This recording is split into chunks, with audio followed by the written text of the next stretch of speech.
साहेब भीमराव अम्बेडकर को श्रद्धांजलि अर्पित करते हुए माल्यार्पण किया। बताते चले पीलीभीत रोहिलखंड प्रांत उपाध्यक्ष व पीलीभीत प्रभारी एडवोकेट सुनीता गंगवार ने बरखेड़ा नगर पंचायत में जाकर कार्यालय पर बाबा साहेब भीमराव अम्बेडकर को श्रद्धांजलि अर्पित करते हुए माल्यार्पण किया। बाबा साहेब के अमूल्य योगदान को याद किया।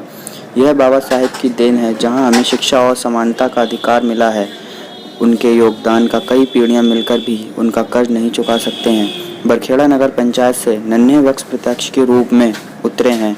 सुनीता गंगवार ने कार्यकर्ताओं से अपील की बरखेड़ा नगर पंचायत में हम जी जान से चुनाव लड़कर आम आदमी पार्टी का चेयरमैन बना, जिससे चेयरमैन क्षेत्र में जो काम जनता के नहीं हो पाए हैं उन कामों को किया जा सके।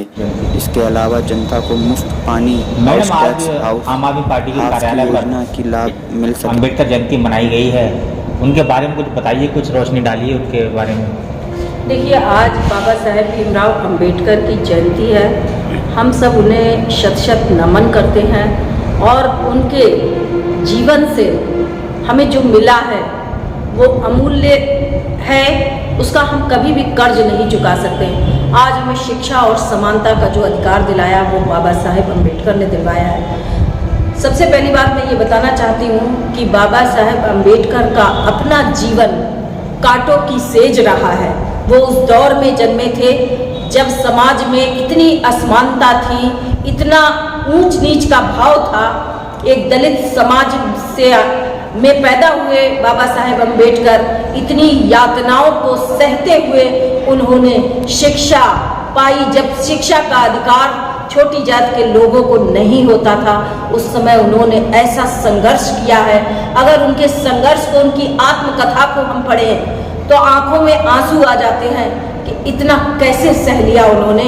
और वो लड़ाई लड़ी कि हर दलित को, हर गरीब को, हर जाति के व्यक्ति को, महिला को, महिलाएं भी दलित के समान थी, महिलाओं को भी शिक्षा का अधिकार नहीं था। वो लड़ाई लड़ते हुए उन्होंने पूरे देश को शिक्षा का अधिकार दिलाया। आज उन्हीं का ये योगदान है जिसकी वजह से आज मैं इतनी डिग्रियां ले पाई हूँ। पढ़ाई पढ़ी है मैंने।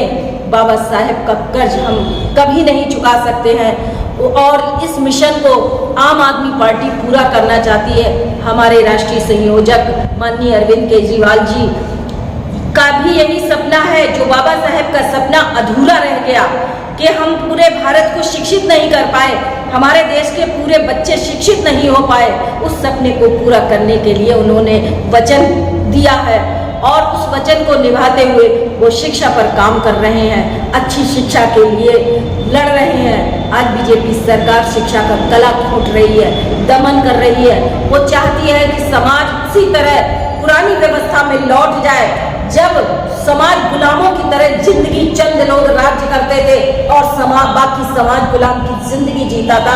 आज उसी व्यवस्था में हमें बीजेपी सरकार ले जाना चाहती है, लेकिन हम बाबा साहेब के जीवन से प्रेरणा लेकर संघर्ष करेंगे और उस समय को वापस नहीं लाएंगे। अपने देश के हर बच्चे को पढ़ाने के लिए संघर्ष आम आदमी पार्टी का जारी रहेगा। 2024 में हम इस सरकार को हटा सके और देश को आजाद करा सके। इसलिए सब भाइयों हम ये कहते हैं, जो भी आपके प्रत्याशी नन्हे बख्श हैं, इनके लिए सहयोग ये समझकर मत करना कि हम नन्हे बख्श को चेयरमैन बना रहे हैं, ये चेयरमैन बन जाएंगे तो ये हमें पूछेंगे नहीं। ऐसा नहीं है। आम आदमी पार्टी की नीतियां ये नहीं है कि हम चेयरमैन को आजाद छोड़ देंगे। चेयरमैन के ऊपर जिले से लेकर ऊपर तक तलवार लटकी होगी। जिला अध्यक्ष इनसे सवाल करेगा, मैं प्रभारी हूँ, मैं सवाल करूंगी कि जनता की शिकायतें आ रही हैं, आप काम कैसे नहीं कर रहे। इनकी पूरी मॉनिटरिंग ऊपर रहेगी और सबसे ऊपर हमारे अरविंद केजरीवाल जी हैं, हमारे राज्यसभा सांसद, प्रदेश के प्रभारी माननीय संजय सिंह जी हैं। सब चेयरमैनों की क्लास लेते हैं, सबकी ली जाएगी। इसलिए काम करने के लिए इन्हें केवल एक सेवक के रूप में उतारा जा रहा है, इनको राजा बनने के लिए नहीं उतारा जा रहा है।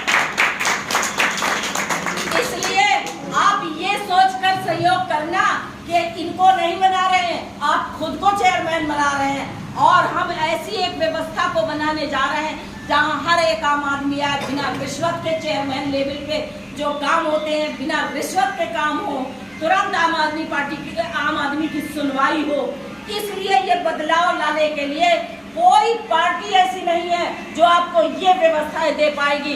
सिर्फ और सिर्फ आम आदमी पार्टी है जो आप जनमानस के लिए काम करने के लिए बनी है। और ये परिकल्पना अरविंद केजरीवाल ने दी है।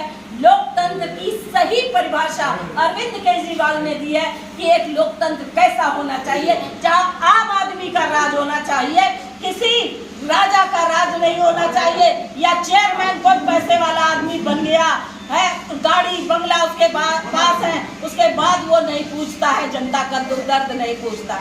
और एक सीख आपको भी लेनी पड़ेगी कि हमारी जनता चुनाव के समय कहती है दारू पिलाओ या वोट के लिए भाई कुछ पैसे वैसे खर्च करो। इन चीजों में पढ़कर अगर आप वोट करेंगे तो आप अपना नुकसान करेंगे, आप किसी का नुकसान नहीं करेंगे। ऐसे चेयरमैन जो बनेंगे वो 5 साल आपका खून चूसेंगे, फिर आप उनसे कुछ नहीं कह सकते क्योंकि उस खर्चे की भरपाई आपसे की जाएगी।